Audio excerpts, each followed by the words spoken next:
Hello all. Today we study about diversification. और diversification क्या होता है?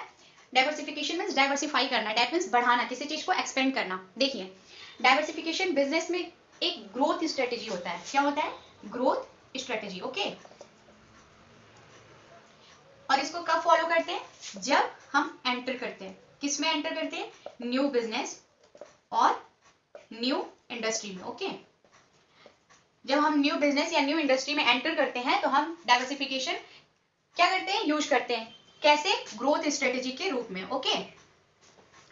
ये तो हो गया डाइवर्सिफिकेशन की मीनिंग। बट आइए देखते हैं डाइवर्सिफिकेशन की डेफिनेशन क्या होती है। डाइवर्सिफिकेशन क्या होता है? It is an act of an existing entity और business branching out into a new business opportunity और just expanding its existing operation. देखिए, ये एक स्ट्रेटेजी है, एक एक्ट है। किसका? एग्जिस्टिंग बिजनेस का, जो बिजनेस पहले से ही चल रहा है। ओके। और किस टाइप की स्ट्रेटेजी है ये, या किस टाइप का एक्ट है? तो अपने बिजनेस को, जो एग्जिस्टिंग ऑपरेशन है, या तो उसी को बढ़ाने का, उसको एक्सपेंड करने का, या नए बिजनेस में इन्वॉल्व होने का। Okay. This corporate strategy enable the entity to enter into a new market. ये जो कॉर्पोरेट स्ट्रेटेजी है वो एक बिजनेस को क्या करती है? इनेबल करती है। ओके। किसके लिए? न्यू मार्केट में क्या करने के लिए? एंटर करने के लिए। Okay. Why do company diversify? देखिए, एक कंपनी डाइवर्सिफाई क्यों होती है? एक कंपनी क्यों एक्सपेंड करती है? Okay. For growth. For growth. अपने बिजनेस को बढ़ाने के लिए हमें क्या करना पड़ेगा? डाइवर्सिफिकेशन तो करना ही पड़ेगा। अपनी कंपनी को, अपने बिजनेस को डाइवर्सिफाई तो करना ही पड़ेगा। For growth in business operation. Okay. Business operation, अपने बिजनेस ऑपरेशन में ग्रोथ के लिए।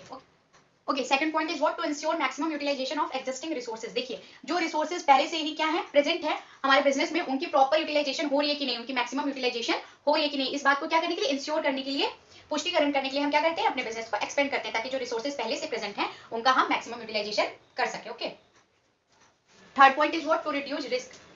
डाइवर्सिफिकेशन से क्या होता है? कंपनी या इंडस्ट्री के रिस्क में क्या होता है? रिडक्शन होता है। रिस्क क्या होता है? कम होता है। रिस्क को कम करने के लिए भी हम क्या करते हैं? डाइवर्सिफिकेशन करते हैं। कोई कंपनी डाइवर्सिफिकेशन करती है वेट टू इंक्रीज सेल, अपने सेल्स को इंक्रीज करने के लिए, अपने रिस्क को रिड्यूस करने के लिए, अपनी रिसोर्सेज की प्रॉपर यूटिलाइजेशन के लिए, और अपने बिजनेस ऑपरेशन के ग्रोथ के लिए कोई कंपनी क्या करती है? डाइवर्सिफिकेशन करती है। Okay.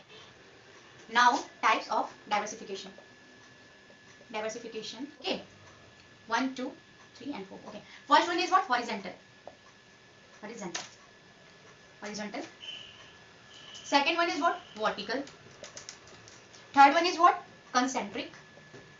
Horizontal, vertical, concentric and conglomerate. ये 4 टाइप्स के डाइवर्सिफिकेशन होते हैं। ओके। तो हॉरिजेंटल डाइवर्सिफिकेशन में हम क्या पढ़ते हैं? देखिए, हॉरिजेंटल डाइवर्सिफिकेशन क्या होता है? This strategy of diversification refer to an entity offering new service और developing new product that appeal to firms current customer. Okay. Horizontal diversification में क्या होता है कि आपकी बिजनेस करंट में जिस प्रोडक्ट का सेल कर रही है, जिस प्रोडक्ट का प्रोडक्शन कर रही है, ओके, उसी प्रोडक्ट से रिलेटेड वो क्या करेगी? अपने बिजनेस को एक्सपेंड करेगी। फॉर एग्जांपल, अगर आपका मिल्क का बिजनेस है तो फिर डाइवर्सिफिकेशन करना है तो आपकी कंपनी क्या करेगी? पनीर भी प्रोवाइड करने लगेगी। ओके। बटर भी प्रोवाइड करने लगेगी। ये कौन सा डाइवर्सिफिकेशन हुआ? हॉरिजेंटल हुआ। Now we study vertical diversification. Okay. Okay, देखिए, वर्टिकल डाइवर्सिफिकेशन में क्या होता है? This form of diversification takes place when a company goes back to a previous और next stage of its production cycle. Okay. देखिए, vertical में क्या होता है कि जब भी कोई कंपनी अपने प्रोडक्शन साइकिल के फॉरवर्ड या बैकवर्ड अपने बिजनेस को एक्सपेंड करती है तो उसको हम क्या बोलते हैं? Vertical diversification. ओके। ये 2 टाइप के होते हैं, फॉरवर्ड एंड बैकवर्ड। फॉरवर्ड में क्या होगा? जब अपने प्रोडक्शन साइकिल में कोई कंपनी आगे जाती है। फॉर एग्जांपल, अगर कोई कंपनी अगर आपका बिजनेस किसी चीज में इन्वॉल्व है, ओके, और उन्हें फिर लोन ले लेके अपना काम करना पड़ रहा है, तो फिर वो सोचते हैं कि अच्छा होगा कि हम अपना फाइनेंस कंपनी ही बना लें। ओके। ताकि हम वहीं से लोन ले और अपना वर्क पूरा कर सके। तो ये क्या हुआ? फॉरवर्ड हुआ। बैकवर्ड क्या हुआ? फॉर एग्जांपल, अगर आपका रिकंस्ट्रक्शन का बिजनेस है, ओके, तो आप सोचोगे कि अगर रॉ मटेरियल हम किसी और से परचेज कर रहे हैं, हमें लॉस हो रहा है, क्यों ना हम खुद ही, हमारी कंपनी खुद ही रॉ मटेरियल प्रोवाइड करने लगे। ओके। तो ये क्या हुआ? ये बैकवर्ड हुआ। रॉ मटेरियल के भी बिजनेस में जाना या फाइनेंस के बिजनेस में जाना एक कंपनी के लिए क्या हो गया? वर्टिकल डाइवर्सिफिकेशन हो गया। क्यों? क्योंकि वो जो करंट स्टेज में है वो एक स्टेप पीछे जा रहे हैं, और फॉरवर्ड में क्या हो? एक स्टेप आगे जा रहे हैं। Now concentric.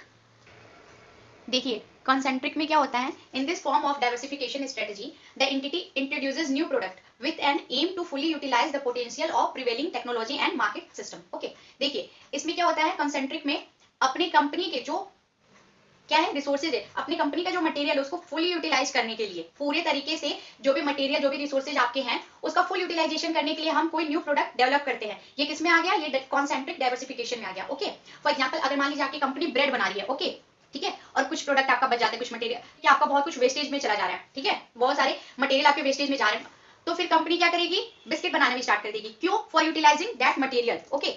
ब्रेड बनाने पे जो मटेरियल उन्हें वेस्टेज में लगता है उसका यूटिलाइज करके वो क्या करेगी, अब बिस्किट भी बनाएगी। इससे क्या हुआ, इससे उनका मार्केट बेस और स्ट्रांग हो गया। वो इससे क्या हुआ कि वो एक नया प्रोडक्ट भी बनाए, ओके, अपने बिजनेस को ग्रो भी किए और वेस्टेज को क्या किया, रिड्यूस किया, और क्या किया, proper utilisation of resources. Okay, concentric में यही होता है, वेस्टेज से बचाने के लिए अपनी टेक्नोलॉजी, अपने मटेरियल का प्रॉपर यूटिलाइजेशन करके न्यू प्रोडक्ट डेवलप करना।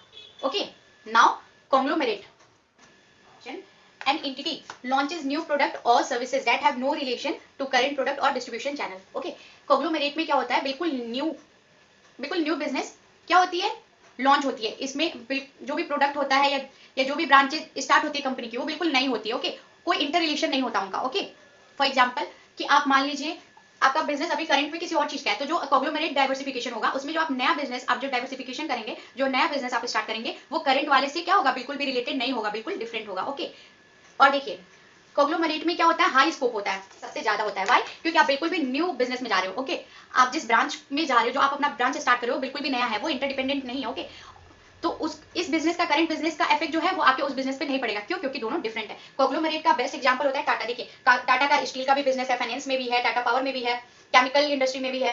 टाटा के डिफरेंट क्या है, ब्रांचेज है। ओके, लेकिन कोई एक दूसरे से रिलेटेड है नहीं। टाटा के कई टाइप के बिजनेस हैं जिसमें इन्वॉल्व है टाटा, बट वो क्या है, वो किसका एग्जांपल है, कॉन्ग्लोमेरेट डाइवर्सिफिकेशन का। व्हाई, क्योंकि डिफरेंट, उनके जितने भी बिजनेस है वो एक दूसरे से डिफरेंट है। ओके, तो ये हुआ diversification. Hope you understand and thank you.